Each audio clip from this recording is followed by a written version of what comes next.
তার নিচে এই ছিদ্রটা দেখতে পাচ্ছেন, এইটা হচ্ছে যোনিপথের ছিদ্র। এইখান দিয়েই মাসিকের রক্ত বের হয়, প্রসবের সময় এই রাস্তা দিয়েই বাচ্চা বের হয় এবং সহবাসের সময় এই রাস্তাতেই বীর্যপাত হয়। সন্তান নেয়ার জন্য সহবাসের নিয়মগুলো কি কি? কোন অবস্থানে সহবাস করতে হবে? সহবাস করার পরে কি নির্দিষ্ট ভঙ্গিতে শুয়ে থাকতে হবে? ঘন ঘন বীর্যপাত করলে কি পুরুষের প্রজনন ক্ষমতা কমে যায়? এমন অনেকগুলো প্রশ্ন আপনাদের কাছ থেকে এসেছে। এই ভিডিওতে বিষয়গুলো সহজ করে বোঝাবো, একদম হাত কলমে দেখিয়ে দিচ্ছি। এটা হচ্ছে একজন নারীর কোমরের অংশের মডেল। এই দুটো হচ্ছে কোমরের হাড্ডি আর এইটা হচ্ছে মেরুদণ্ড। আমরা নিচে চলে যাই। এই ওপরে যে ছোট্ট ছিদ্রটা দেখতে পাচ্ছেন, এটা হচ্ছে প্রস্রাবের রাস্তা, এদিক দিয়ে প্রস্রাব বের হয়। তার নিচে এই ছিদ্রটা দেখতে পাচ্ছেন, এইটা হচ্ছে যোনিপথের ছিদ্র। এইখান দিয়েই মাসিকের রক্ত বের হয়, প্রসবের সময় এই রাস্তা দিয়েই বাচ্চা বের হয় এবং সহবাসের সময় এই রাস্তাতেই বীর্যপাত হয়। আর নিচে যেটা দেখতে পাচ্ছেন, এটা হচ্ছে পায়ুপথ, এখান দিয়ে মল বের হয়।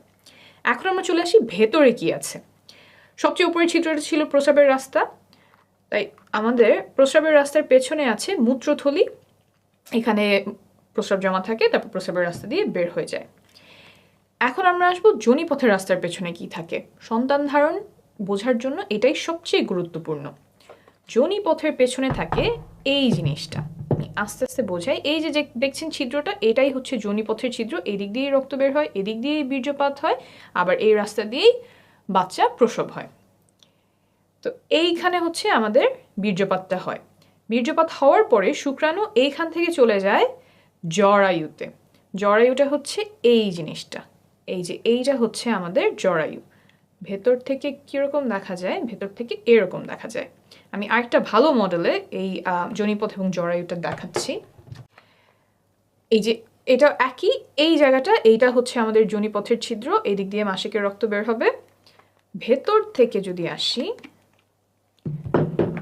তাহলে এই যে এইখানে আমার যোনিপথের ছিদ্র, এইটা হচ্ছে যোনিপথ, আর এই যে এইটা হচ্ছে আমাদের জরায়ু। সহবাসের সময় এই জায়গাটাতে বীর্যপাত হয়। এইখান থেকে শুক্রাণু জরায়ুর মুখ এই পর্যন্ত পৌঁছাতে লাগে মাত্র কয়েক সেকেন্ড। এখন অনেকে আমাকে প্রশ্ন করেন যে সহবাসের পরে কতক্ষণ চিত হয়ে শুয়ে থাকতে হবে, পা উঁচু করে কতক্ষণ রাখতে হবে, কোমরের নিচে কয়টা বালিশ দিতে হবে, বা শুনেছি অমুক অবস্থানে সহবাস করতে হবে, কিন্তু ওই অবস্থানটা আমার কষ্টদায়ক হয়।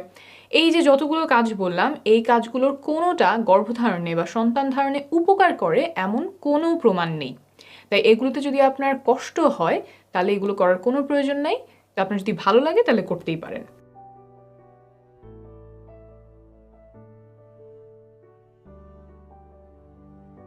তবে একটা কাজ আছে যেটা করলে গর্ভধারণে বা সন্তান ধারণে অনেক উপকার হয়, এটা প্রমাণিত।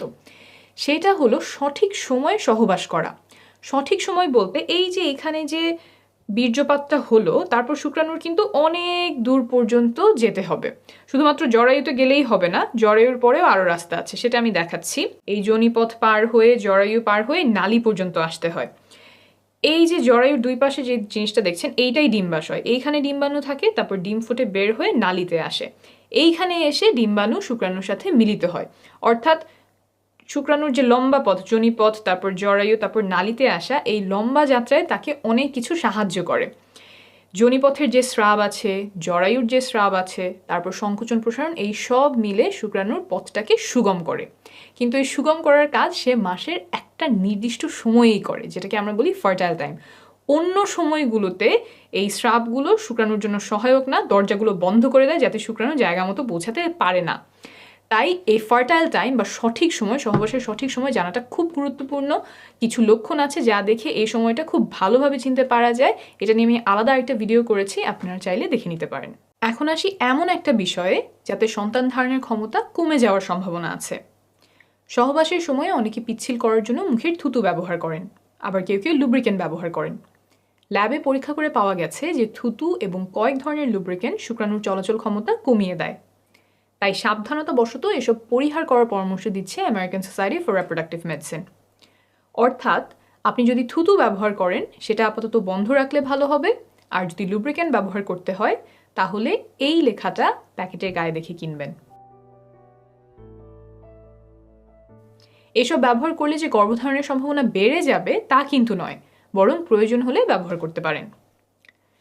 এখন বলি, ঘন ঘন বীর্যপাত করলে পুরুষের প্রজনন ক্ষমতা কমে যায় কিনা, সন্তান ধারণের জন্য কত ঘন ঘন সহবাস করা প্রয়োজন। একটা গবেষণায় দেখা গেছে যে প্রতিদিন সহবাস করলে সফল হওয়ার সম্ভাবনা সবচেয়ে বেশি থাকে, 37%। একদিন পর পর সহবাস করলেও সফলতার সম্ভাবনা কাছাকাছি থাকে, 33%। কিন্তু যদি সপ্তাহে একবার সহবাস করা হয় তখন সম্ভাবনা নেমে আসে মাত্র 15%। অর্থাৎ ঘন ঘন সহবাসে সফলতার সম্ভাবনা বাড়ে। প্রতিদিন বা একদিন পর পর চেষ্টা করলে সর্বোচ্চ সম্ভাবনা থাকে। অনেকের একটা ভুল ধারণা আছে যে ঘন ঘন বীর্যপাত করলে পুরুষের প্রজনন ক্ষমতা কমে যায়। অনেকদিন পর পর বীর্যপাত করলে বীর্য ঘন মনে হয়, সেখান থেকে এই ধারণা তৈরি হতে পারে। তবে প্রায় 10,000 বীর্যের স্যাম্পল নিয়ে করা একটা বড় গবেষণায় দেখা গেছে যে প্রতিদিন বীর্যপাতেও শুক্রাণুর সংখ্যা স্বাভাবিক থাকে। আমি নিচে রেফারেন্স দিয়ে দিব, আপনি নিজেই চেক করে নিতে পারবেন। মোট কথা, প্রতিদিন বা একদিন পরপর চেষ্টা করলে সর্বোচ্চ সম্ভাবনা থাকে। আর যদি ফার্টাইল উইন্ডো বা গর্ভধারণের সবচেয়ে সম্ভাবনাময় সময়টা খুঁজে বের করে তখন ঘন ঘন চেষ্টা করা যায় তাহলে আরও ভালো। তবে সবার পক্ষে সব শিডিউল মেনে চেষ্টা করা সম্ভব নয়, অনেকের জন্য সেটা উপযুক্তও হবে না। আপনি নির্ভরযোগ্য তথ্যগুলো জেনে রাখলেন, তারপর আপনার পরিস্থিতি অনুযায়ী যেটা ভালো হয় আপনি সেভাবেই সিদ্ধান্ত নেবেন। আপনি যখন বাচ্চা নেওয়ার চেষ্টা করছেন তখন মা ও শিশু সুস্বাস্থ্যের জন্য কিছু নিয়ম মানা আবশ্যক, যেমন ফলিক অ্যাসিড খাওয়া, যাতে করে বাচ্চার ব্রেইন আর মেরুদণ্ডে জন্মগত ত্রুটি হওয়ার ঝুঁকি কমে যায়। এসব আমি আরেকটা ভিডিওতে সহজে বুঝিয়েছি, প্রয়োজন হলে সেই ভিডিওটি দেখে নেবেন। ভালো থাকবেন, সুস্থ থাকবেন।